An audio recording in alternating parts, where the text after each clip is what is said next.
1 Corinthians chapter 11.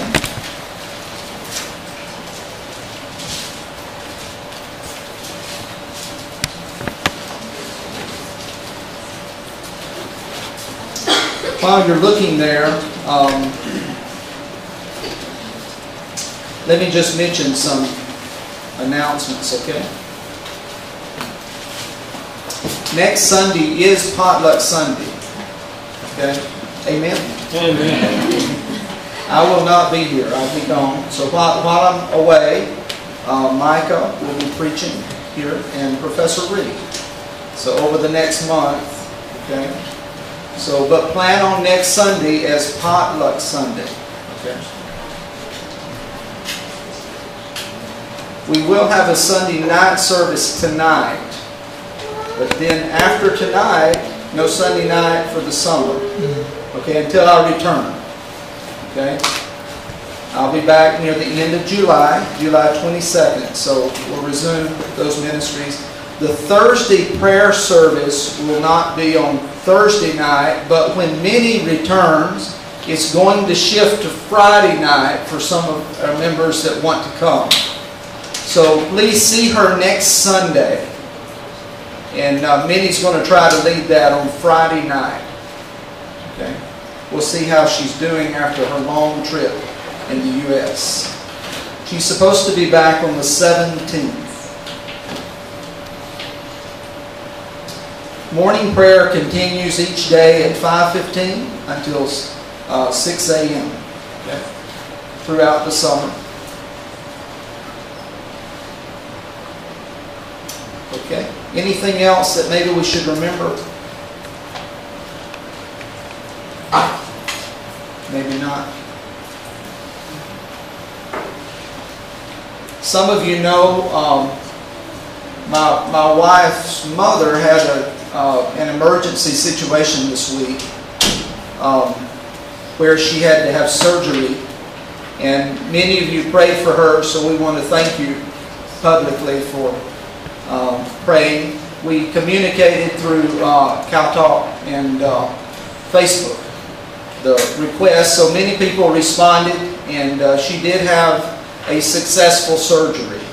So when I left the house this morning, my wife was Skype talking with my mother-in-law in the hospital, ICU. So she looked very well, actually. So I think the surgery was very successful. It was the carotid artery here that was 90% blocked. So it's very dangerous. And so they had to do the surgery immediately. So anyway, so please continue to pray. She is not a Christian, and so please pray for her. Yeah. My wife's mother. Also, I want to mention, last Sunday, some members from ICC, International Christian Church in Seoul, visited our church. And they wanted to say today how much that the service and the visit impacted them. Because they were very discouraged about their ministry, and because they've been through a really terrible split in the church. And but however, after last Sunday, they were really encouraged. They went out to eat with some of you, and you challenged them, and they left Sunday afternoon and went to a realtor in Seoul, found property and leased it, and are in that property today for their church meeting. Okay, they have a lot of work to do on it, but God has opened a door for them to continue their ministry. So we really want to thank God today and continue to pray for ICC. And so many of you know about the church, and we have a long history with that group, and some of you actually came from the church there, and you're attending here now. So just so you know and you can pray, Micah Mercer is the official minister of that congregation now. He will serve the church 2 Sundays a month. And then others, like myself, I will go on the 3rd Sunday if everything works out. And Pastor David Lee here is also assisting as they need him. And there's also an Ethiopian pastor that assists them.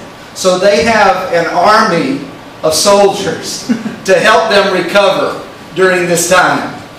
So it's very important that the church is able to bounce back from this difficulty. Okay? Please pray, continue to pray for them. Colonel Park has been there too. And I'm just talking, I hope you can understand what I'm trying to say. Next week, Colonel Park is involved in an international military ministry training seminar. They do every year, and please pray for him because, I don't know, 20 or plus nations are represented from different militaries around the world, and they're training in how to set up Christian ministries in these various militaries. They're different countries. So please pray for that. It's a very dynamic ministry and needs our support and prayer.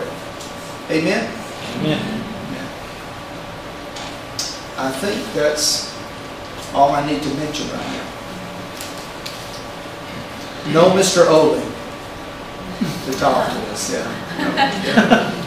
No Mr. Oling. This strange feeling. Yeah. But he's a happy man today. He's back with his wife. Okay. Please pray for him. Also pray for Pastor Weaver and his wife. They're back together today.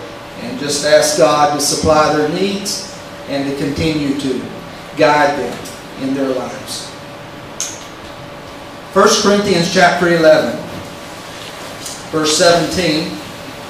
I wanted to have the Lord's Supper with you before I left this summer, and also with the new members today that we could share and kind of celebrate together in the Lord's Supper.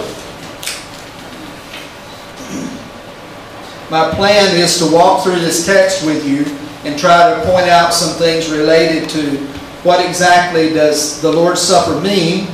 And the official title of the message, Stop Looking at Others Negatively. Negatively. We do have to look at others, but stop looking at others negatively.